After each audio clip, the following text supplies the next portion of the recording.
محترم سامعین،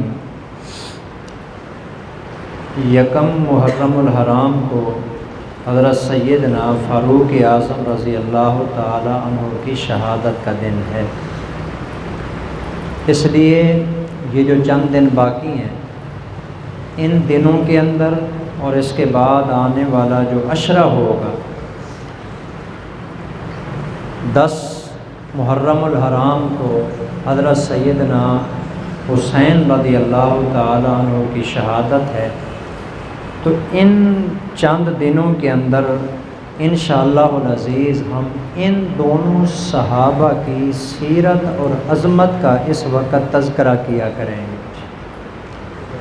حضرت عمر رضی اللہ تعالیٰ عنہ اور حضرت حسین، یہ دونوں بڑے عظیم صحابی ہیں۔ ان کی سب سے بڑی عظمت یہ ہے کہ یہ اللہ کے نبی کے صحابی ہیں۔ یہ باقی فضیلتیں بعد کی ہیں، سب سے بڑی عظمت یہ ہے کہ وہ اللہ کے پیغمبر کے صحابی ہیں۔ اور صحابی ہونا اتنا بڑا منصب ہے کہ رسول اللہ صلی اللہ علیہ وسلم نے فرمایا، من رآنی او رآ من رآنی فقد حرم اللہ علیہ النار۔ جس آدمی نے ایمان کی حالت میں مجھ محمد کو دیکھا، اللہ نے اس پر بھی جہنم کو حرام کر دی ہے، اور جس نے ایمان کی حالت میں میرے کسی صحابی کو دیکھا، اللہ نے اس پر بھی جہنم کو حرام کر دی ہے۔ یہ صحابی کا رتبہ ہے اور مقام ہے۔ تو چونکہ محرم الحرام کے اندر بعض خبیث دل والے لوگ جن کا دماغ زہر سے بھرا ہوا ہوتا ہے، صحابہ کے بارے پہ تبرہ بازی کرتے ہیں جی، صحابہ کے بارے میں برا بھلا کہتے ہیں جی، وہ صحابہ کے بارے میں برا بھلا کہیں گے اور انشاءاللہ ہم صحابہ کی قرآن کے ذریعے عظمت بیان کریں۔ وہ اپنا کام کریں، ہم اپنا کام کریں گے۔ اس دور میں مجھے وہ حدیث یاد آتی ہے جس کے بارے میں رسول اللہ صلی اللہ علیہ وسلم نے فرمایا تھا کہ آخر زمانے میں کچھ لوگ آئیں گے جو میرے صحابہ کو برا بھلا کہیں گے۔ امت کے ذمے آپ نے ایک کام لگایا ہے، وہ کام آج میں آپ کے ذمے لگاتا ہوں۔ رسول اللہ صلی اللہ علیہ وسلم نے ہمارے ذمے لگایا اور وہ یاد دہانی کے طور پر آج میں آپ کے ذمے لگاتا ہوں۔ حضور نے فرمایا کہ اذا رأیتم الذین یسبون اصحابی فقولوا لعنۃ اللہ علی شرکم۔ جس وقت تم ایسے لوگوں کو دیکھو جو میرے صحابہ کو برا بھلا کہتے ہیں، صحابہ کے بارے میں تبرہ بازی کرتے ہیں، آپ نے فرمایا پھر اس وقت تم اپنی زبان سے اس بات کا اظہار کرنا اور کہنا، یہ جو تم شرارتیں کر رہے ہو نا، اللہ تمہاری ان شرارتوں پہ لعنت کرے۔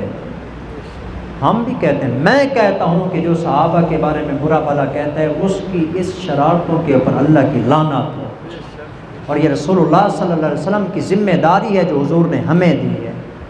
تو حضرت عمر فاروق رضی اللہ تعالیٰ عنہ بہت بڑے عظیم صحابی ہیں۔ حضرت ابوبکر صدیق کو چھوڑ کر باقی تمام صحابہ میں سب سے بلند مرتبے پر اگر کوئی فائز ہے تو وہ عمر فاروق ہیں۔ بہت بڑا مقام ہے، بہت بڑا رتبہ ہے، ساری زندگی ہی ان کی اسلام کے لیے گزری ہے جی۔ میں آج ان کی ایک دعا آپ کو بتانا چاہتا ہوں۔ آغاز ہم دعا سے کرتے ہیں۔ حضرت عمر نے ایک دعا مانگی تھی، پھر ساتھ اللہ نے کیسے اس دعا کو قبول کیا۔ اس سے پہلے کہ میں حضرت عمر کی دعا آپ کے سامنے ذکر کروں، ایک حدیث مجھے یاد آتی ہے، وہ میں آپ کو سنانا چاہتا ہوں۔ رسول اللہ صلی اللہ علیہ وسلم نے فرمایا، انما الاعمال بالخواتیم۔ اعمال کا دار و مدار انسان کے خاتمے پر ہوتا ہے۔ پھر آپ نے اس کی مثال دے کے فرمایا کہ بعض اوقات ایسے ہوتا ہے کہ ایک آدمی بظاہر نیک اعمال کرتے کرتے کرتے کرتے اتنا آگے چلا جاتا ہے، اس کے درمیان اور جنت کے درمیان ایک بالشت کا فاصلہ ہوتا ہے، مطلب موت آنی تھی، جنت میں چلے جانا تھا، عین آخری وقت اس کی زبان سے کوئی ایسا کلمہ نکل جاتا ہے، ایسا کوئی لفظ نکل جاتا ہے اس کی زبان سے، اللہ اس کی زندگی کے سارے نیک اعمال برباد کر کے اس کے لیے جہنم کا فیصلہ کر دیتا ہے۔ اعمال کا دار و مدار خاتمے پر ہوتا ہے۔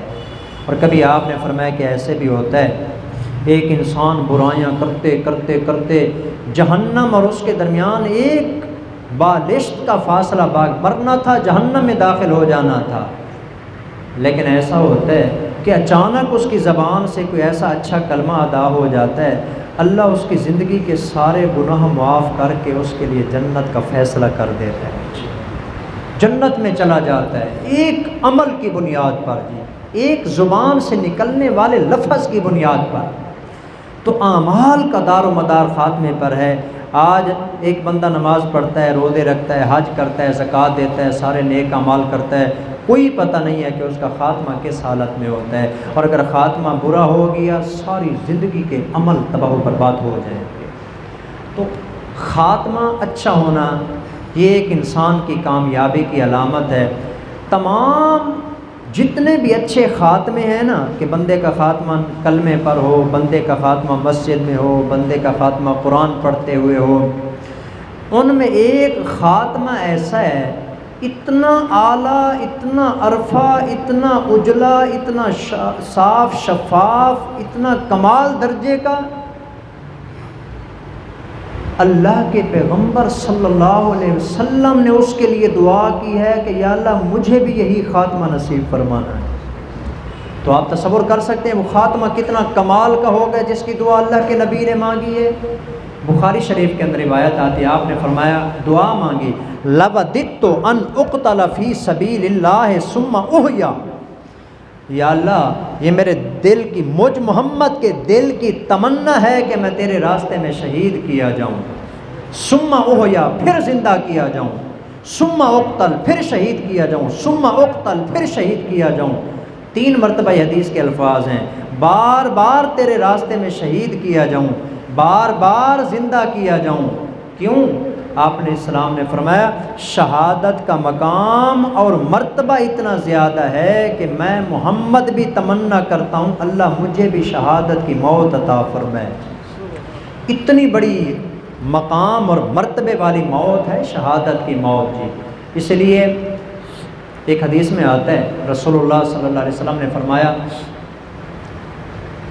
ماتا، بہت خطرناک قسم کی حدیث ہے جی، بڑے سخت، میں تو یہ حدیث پڑھتا ہوں خدا کی قسم کانپ جاتا ہوں جی۔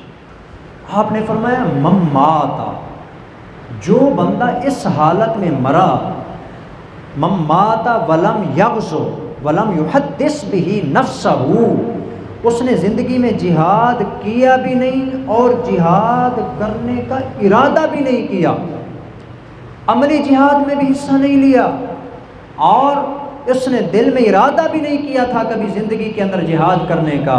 حضور نے فرمایا کہ جب اس پر موت آئے گی مات علی شعبۃ من نفاق، یہ جہاد نہ کرنے والا اور جہاد کا ارادہ نہ کرنے والا آدمی جب بھی مرے گا تو یہ منافقت کی موت مرے گا، منافق ہو کے مرے گا۔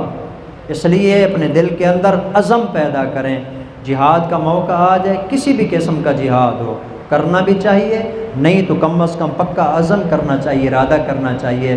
چنانچہ حضرت فاروق اعظم ایک دعا مانگتے ہیں، وہ بھی اسی سلسلے کی ایک کڑی ہے۔ فرماتے ہیں اللہ، یہ بخاری شریف میں روایت آتی ہے، بخاری شریف کی دعا ہے، کتاب الجہاد بخاری شریف جلد نمبر 1 میں یہ دعا حضرت فاروق اعظم کی موجود ہے، اللہم ارزقنی شہادتاً فی بلد رسولک، اے اللہ تو مجھے شہادت بھی دینا اور شہادت بھی محمد کے شہر میں دینا۔ کمال کی دعا نہیں ہے؟ شہادت بھی دینا اور شہادت بھی محمد کریم کے شہر میں، جی اپنے رسول کے شہر میں دینا۔ بظاہر کوئی اسباب نہیں تھے کہ حضرت فاروق اعظم کو شہادت بھی ملے اور ملے بھی محمد کے شہر میں صلی اللہ علیہ وسلم۔ امیر المومنین ہے، امیر المومنین ہے، مدینے میں بھلا کیسے شہادت مل سکتی ہے؟ شہادت کے لیے تو جہاد میں جانا پڑے گا۔ لیکن اللہ کیسے دعائیں قبول کرتا ہے، کس قدر وہ رحمت والی ذات ہے، کیسے فاروق اعظم کی دعا کو قبول کیا۔ آج میرے خیال کے مطابق 26 ذو الحجہ ہے جی، 26، یہی 26 ذو الحجہ کا دن تھا، فجر کی نماز تھی، حضرت فاروق اعظم مسجد نبوی میں اللہ کے پیغمبر کے مصلی کے اوپر کھڑے ہو کے نماز پڑھا رہے تھے۔ ایک کافر آدمی جو اندر چھپا ہوا تھا، منافق آدمی، وہ اندر سے نکلا، صفوں سے نکل کر حضرت فاروق اعظم کے اوپر آ کے خنجر کے ساتھ ان کے پیٹ میں وار کرتا ہے، اور خنجر کو اس نے زہر میں لگایا ہوا تھا، اس کے اوپر زہر ملا ہوا تھا۔ حضرت فاروق اعظم کو اس نے آ کے خنجر کے ساتھ وار کیے۔ حضرت فاروق اعظم نماز پڑھانے سے قاصر ہو گئے۔ اللہ اکبر تو کہہ دیا، قرات کی آواز نہ آئی، تو صحابہ بڑے حیران پریشان ہوئے، قرات کی آواز کیوں نہیں آ رہی؟ اتنے میں دیکھا حضرت فاروق اعظم گر جاتے ہیں۔ عبد الرحمن بن عوف کو پیچھے سے حضرت عمر نے مصلی پر کھڑا کیا، تڑپتے ہوئے مسجد نبوی کے اندر حضرت فاروق اعظم نے فجر کی نماز ادا کی۔ یہ 26 ذو الحج کا دن تھا جی۔ 4 دن فاروق اعظم اسی موت و حیات کی کشمکش میں رہے۔ یکم محرم الحرام کا جو دن آیا نا، وہی حضرت فاروق اعظم کی زندگی کا آخری دن تھا۔ اسی زخم کی وجہ سے حضرت فاروق اعظم یکم محرم الحرام کو شہادت کے رتبے پر فائز ہو جاتے ہیں۔ اب آپ نے دیکھا حضرت فاروق اعظم نے دعا مانگی، اللہ شہادت بھی دینا اور حضور کے شہر میں دینا۔ اللہ پھر تو اللہ ہے نا، اللہ نے شہادت بھی دی، شہر میں نہیں بلکہ محمد کے مصلی پہ دی ہے۔ حضرت فاروق اعظم نے دعا مانگی، اسے زیادہ اللہ نے عطا کیا۔ انہوں نے صرف دعا مانگی اللہ شہادت دینا اور حضور کے شہر میں دینا، مسجد میں دی، مصلی امامت پہ دی، اور ایک اور چیز بھی اللہ نے عطا کی۔ انہوں نے یہ مانگی نہیں تھی، اللہ نے ان کو قبر کے لیے جگہ بھی حضور کے ساتھ عطا فرما دی۔ گویا کہ حضرت فاروق اعظم دنیا کے اندر ہی جنت میں سو رہے ہیں۔ تو اللہ سے جو مانگا جاتا ہے اللہ عطا فرماتے ہیں۔ آپ بھی دعا مانگیے، دیکھیں خاتمے کا کوئی پتہ نہیں ہے، کس حالت میں ہمارا خاتمہ ہوتا ہے، کیسے موت آتی ہے، کس حالت میں موت آتی ہے، کیا حالات ہوتے ہیں، آخر وقت میں کیا بنتا ہے۔ کثرت کے ساتھ یہ دعا مانگا کریں، کثرت کے ساتھ بار بار یہ دعا مانگا کریں۔ حضرت فاروق اعظم مانگتے ہیں تو ہم کیوں نہ مانگیں جی؟ چنانچہ اس کا مطلب پہلے سمجھ لیں پھر اس کو مانگیں گے۔ اللہم ارزقنی شہادۃ فی بلد رسولک، اس کا مفہوم یہ ہے اللہ مجھے شہادت کی موت بھی دینا اور دینا بھی محمد کے شہر میں۔ کیا خیال ہے، یہی تمنا آپ کی بھی ہے کہ نہیں ہے؟ اسباب نہیں ہے، میں جانتا ہوں پاکستان سے کیسے مدینے میں جائیں گے، وہاں شہادت کی موت، یار چھوڑ دے اس بات کو۔ ہم اس بات کے مکلف نہیں کہ یہ کیسے ہوگا، یہ ہمارے ذمے نہیں کہ یہ ہوگا کیسے۔ ہمارے ذمے صرف اتنا ہے کہ ہم مانگیں، دینے والا اسباب خود بنا دیتا ہے، دینے والا اسباب خود بنا دیتا ہے۔ موت اور وہ بھی حضور کے مدینے کی، جس کے بارے میں آپ نے فرمایا جو مدینے کے اندر مر سکتا ہے مدینے میں جا کے مرے، جو حشر کے میدان میں مدینے سے اٹھ کے میرے ساتھ چلیں گے، میں محمد ان کی شفاعت کروں گا، ان کی شفاعت ہوگی اور وہ جنت میں جائیں گے۔ تو اس لیے مدینے کی موت ایک کمال کی موت ہے۔ مانگیں گے آج ہم بھی۔ اسی دن حضرت عمر کو چونکہ مصلی رسول کے اوپر زخمی کیا گیا تھا، اسی مناسبت سے یہ دعا مجھے آج یاد آئی ہے جی، اس لیے آپ بھی دعا مانگیں۔ اللہم ارزقنی شہادتاً فی بلد رسولک۔